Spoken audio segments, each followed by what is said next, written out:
All right, this is a 100-hour review of a John Deere 2032R.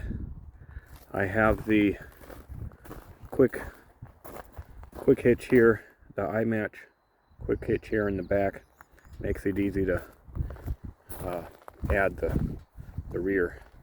It's mid-mount PTO. I've never used the mid PTO. This is my first tractor. Loader bucket, use that all the time.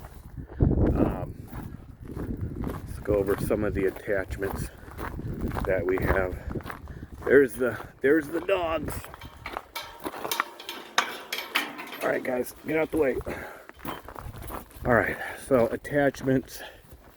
We have a land plane that we use, and it does an excellent job grading the driveway.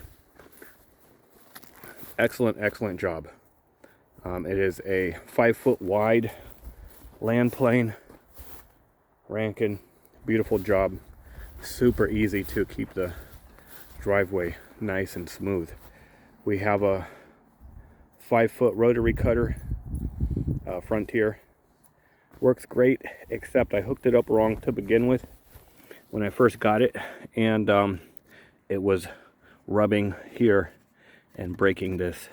So I have to, breaking this plastic protector, so I have to replace that.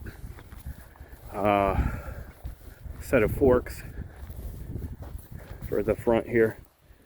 I haven't used these in a while.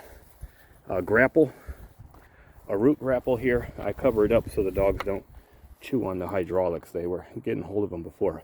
But I'll tell you, that front grapple, that root grapple, whatever you want to call it, wow, you cannot clear land without this thing. You need some kind of thumb to grab stuff. You know, you can lift up huge logs and you know, dig under the ground and pull out all kinds of stuff, and then shake it, and you'll get rid of all the dirt, and you're just left with the material you're going after. Okay, let's get back here to the tractor. So I have 100 hours on it, just about 100 hours. And I'll tell you another thing, I grease these up all the time. About every 10 hours, I grease them up.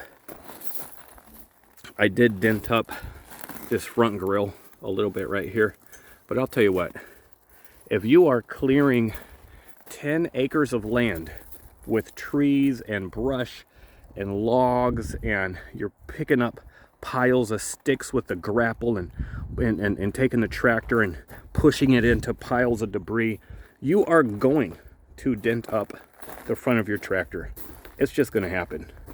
And I haven't cleaned it in a while, but last time I cleaned it about a week ago with the pressure washer. But that's just tractor life. You know, you're going to burn fires. You know, I got some ember from the fire landed on the tractor and burned a little thing in the hood here. This is a plastic hood. It used to be metal and they made it plastic. There's another little burn right there. So if you're clearing land, you know, we have the excavator down there. We have 10 acres of land here, roughly 10 acres of land. We're clearing, we're burning, we're doing all kinds of stuff. You're gonna beat the tractor up. So don't beat yourself up. I haven't had a lot of problems. When I first bought the tractor, I got an alarm because the temperature sensor, the fuel temperature sensor, was not connected. It shook loose somehow, and I didn't know what it was. Throwing some kind of error. We took it to the dealer and they fixed it. It just wasn't well connected. Other than that, everything else is functioning fine, no complaints. Let me fire it up here so you can see the hours. So 102 hours.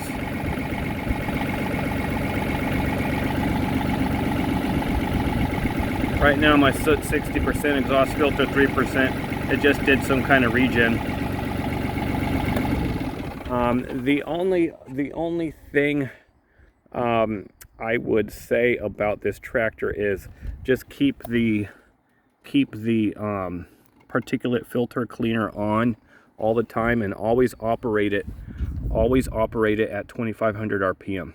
Just if you lug it around at 15 RPM and 10 RPM, you build up super quick. You clog up the exhaust filter and you have to clear it out. So just run it at 25 all the time. That's the recommended RPM to run in the owner's manual. And if you do that, the system takes care of itself. It will do a burn to burn out the soot and the exhaust filter. That's about it for this 2032R. Oh, and when you're running it, some kind of ear protection. This thing is super hard on the ears, and if John Deere, one of the weaknesses here is this key. Every time you get in and out of here with your foot, your leg is always banging into this, and I've bent this key, so we need some kind of protector right here to keep our legs and boots from hitting that when we get in and out of the tractor. But that is probably the only real pet peeve I have. But I can buy a aftermarket plastic protector there. Hope this helps you in your decisions. Oh, plenty of horsepower too. I'm sure you can look online and look at all the stats. I haven't had a problem with anything around this property. You know, it's been able to handle all of it. It doesn't do anything near the work of the excavator down there.